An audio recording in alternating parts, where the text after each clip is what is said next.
Popes have led the Catholic Church for centuries. Their deaths are significant events. Did you know popes once were buried in full regalia sitting on a throne? Today, the process is more solemn but still steeped in tradition. When a pope passes, the Church enters a time of mourning and transition. The world learns of the pope's death through an official announcement. This usually comes from the Vatican. The news spreads quickly, reaching Catholics and non-Catholics alike. It is a moment for reflection on the pope's life and his teachings. People around the world react with sadness and prayers. The death of a pope triggers specific actions within the Vatican. A senior cardinal called the Camerlengo confirms the death. This is done according to tradition. The Camerlengo gently taps the pope's forehead 3 times. He calls out the pope's baptismal name. For example, he would not say Pope Francis but rather Jorge. If there is no response, the pope is declared dead. The Camerlengo then takes the pope's fisherman's ring. This special ring, a symbol of the papacy, is broken. This signifies the end of the pope's reign. The Camerlengo also takes control of Vatican affairs temporarily. He prepares for the arrival of cardinals from around the world. The time between popes has a name, sede vacante. This Latin term means empty seat. It refers to the vacant seat of St. Peter, the first pope.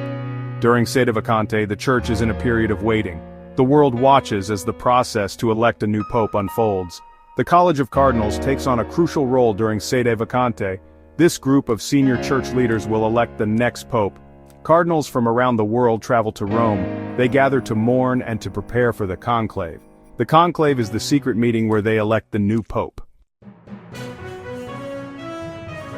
The pope's funeral is a major event. It draws crowds to Rome. The funeral follows centuries-old traditions. The pope's body lies in state for several days. This allows the faithful to pay their respects. The funeral mass itself takes place in St. Peter's Square. Cardinals, bishops, and world leaders attend. Millions watch the ceremony on television and online. After the mass, the pope is buried in the Vatican grottos, a crypt beneath St. Peter's Basilica. The College of Cardinals has a solemn duty to elect the new pope. Cardinals are considered successors to the apostles. They come from all over the world, representing the global church. Their gathering for the conclave is a unique event in the Catholic world. During sede vacante, the cardinals attend meetings called general congregations. They discuss the needs of the church. They also reflect on the qualities needed in the next pope. These discussions help prepare them for the important task ahead.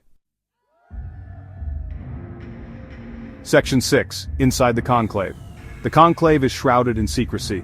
It takes place in the Sistine Chapel. The Sistine Chapel's famous ceiling, painted by Michelangelo, becomes the backdrop for this important event. The cardinals are sworn to secrecy. They cannot reveal anything about their deliberations. The cardinals live in seclusion during the conclave. They have no contact with the outside world.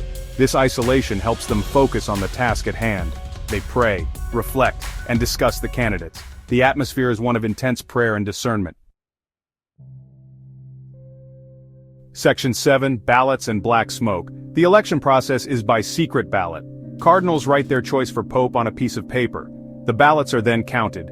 If no one receives a 2/3 majority, the voting continues. After each round of voting, the ballots are burned. Black smoke rising from the Sistine Chapel's chimney indicates an unsuccessful vote. The world watches for this sign. White smoke, on the other hand, means a new pope has been elected. The anticipation builds with each round of voting. Section 8. Habemus Papam. When a pope is finally elected, a senior cardinal appears on the balcony overlooking St. Peter's Square. He announces to the world, Habemus Papam. This Latin phrase means, we have a pope. The crowd erupts in cheers. The new pope then appears on the balcony. He greets the crowd and gives his first blessing. The new pope chooses his papal name. He then receives the fisherman's ring, now with his name inscribed. This act formally begins his papacy. He is now the leader of 1.3 billion Catholics worldwide. It is a moment of great joy and hope for the Church. Section 9. A new chapter begins. The election of a new pope is a pivotal moment for the Catholic Church. It ushers in a new chapter in the Church's long history. The new pope brings his own experiences, ideas, and priorities to the papacy. The world watches to see how he will lead the Church in the years to come. The new pope faces many challenges: global conflicts, poverty, climate change, and moral questions. He also has the opportunity to shape the Church's dialogue with the modern world.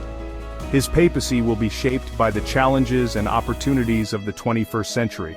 His leadership will leave a lasting mark on the Catholic Church.